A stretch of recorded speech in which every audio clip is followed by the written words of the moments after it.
ভিডিওর থাম্বনেল দেখে আপনারা এত সময় নিশ্চয়ই বুঝতে পেরেছেন আজকের কোন বিষয়ের উপরে ভিডিও।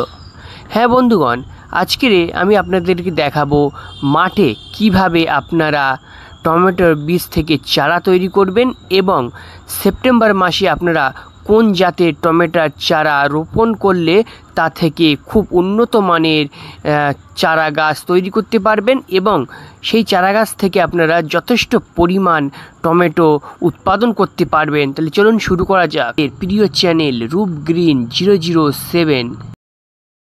ওয়েলকাম রূপ গ্রিন চ্যানেলের সকল বন্ধুরা, আজকের আমরা মাঠে কিভাবে টমেটো বীজ থেকে নতুন চারা তৈরি করা হয় সম্পূর্ণ ভিডিও দেখাবো। প্রথম থেকে শেষ পর্যন্ত থাকুন আমাদের সঙ্গে। দেখুন, সর্বপ্রথমে মাটিটাকে এইভাবে খুঁড়ে নেওয়া হয়েছে। মাটি খুঁড়ে নেওয়ার পরে এর মধ্যে পিঁপড়ে মারা তেল দেওয়া হয়েছে যাতে বীজটা না নষ্ট হয়ে যায়। তারপরে এটা খুবই উন্নত মানের বীজ, প্যান 3682 স্পেশাল বীজ। সেপ্টেম্বরের মাসে প্রথম দিকে এই বীজটি রোপণ করা হয়। তো কীভাবে এটি রোপণ করি আমরা সম্পূর্ণ ভিডিওটি আজকে দেখাবো। তো দেখুন, সর্বপ্রথমে আমরা এইভাবে মাটিটাকে কেটে নিয়ে পিঁপড়ে মারার তেল দিয়েছি। তেল করার আগে একটা কাজ করতে হবে, সেটা দেখুন এইভাবে কঞ্চি দিয়ে একটা রাউন্ড শেপ আপনারা করে নিয়ে এরকম সাদা প্লাস্টিক দিয়ে এটা মুড়ে নেবেন। মুড়ে নেওয়ার পরে তারপরে এই বীজটি আমাদের এর মধ্যে রোপণ করা হবে। তার আগে মাটিটাকে একটু ভেঙে ওইভাবে গুঁড়ো করে নেওয়া হবে। আর এর মধ্যে যেগুলো ঘাস বা আগাছা থাকবে অবশ্যই আপনারা একটু পরিষ্কার করে নেওয়ার পরে বীজটি রোপণ করা হবে। তাহলে চলুন এখন দেখে নেওয়া যাক বীজটি কীভাবে রোপণ করা হয়। বীজ রোপণ করার একদিন আগে মাটিটাকে খুব ভালোভাবে খুঁড়ে নিতে হবে এবং ঝুরঝুরে করে নিতে হবে।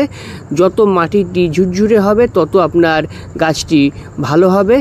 এবারে মাটি কেটে নেওয়ার পরে এর মধ্যে পিঁপড়ে মারা তেল স্প্রে করে দিতে হবে। তারপরের দিনকে এইভাবে বীজগুলি রোপণ করতে হবে।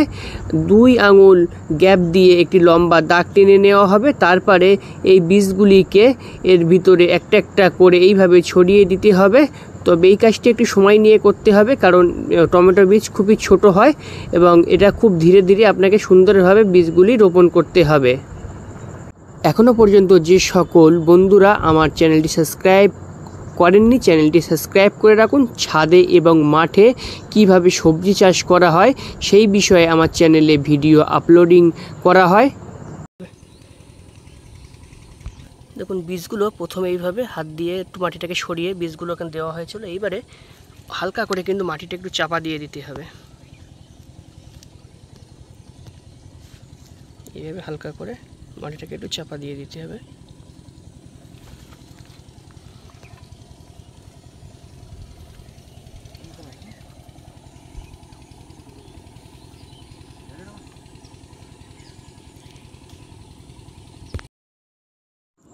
বীজগুলি বসানো হয়ে যাওয়ার পরে হালকা মাটি দিয়ে দেব। তারপরে এর উপরে বিচুলি বিছিয়ে দেব। বিচুলিটা খুব ঘন করে দিলে হবে না, একটু হালকা করে দিতে হবে যাতে গাছগুলি বিচুলির ফাঁকা দিয়ে বার হতে পারে। বিচুলি দেওয়ার মানে খুব কম সময়ের মধ্যে টমেটো বীজ থেকে অঙ্কুর বার হবে।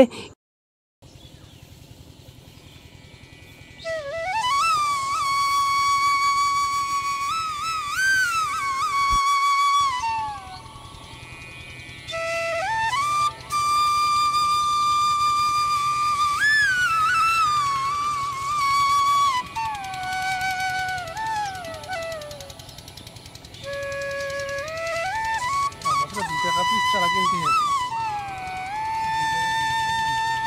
हाँ,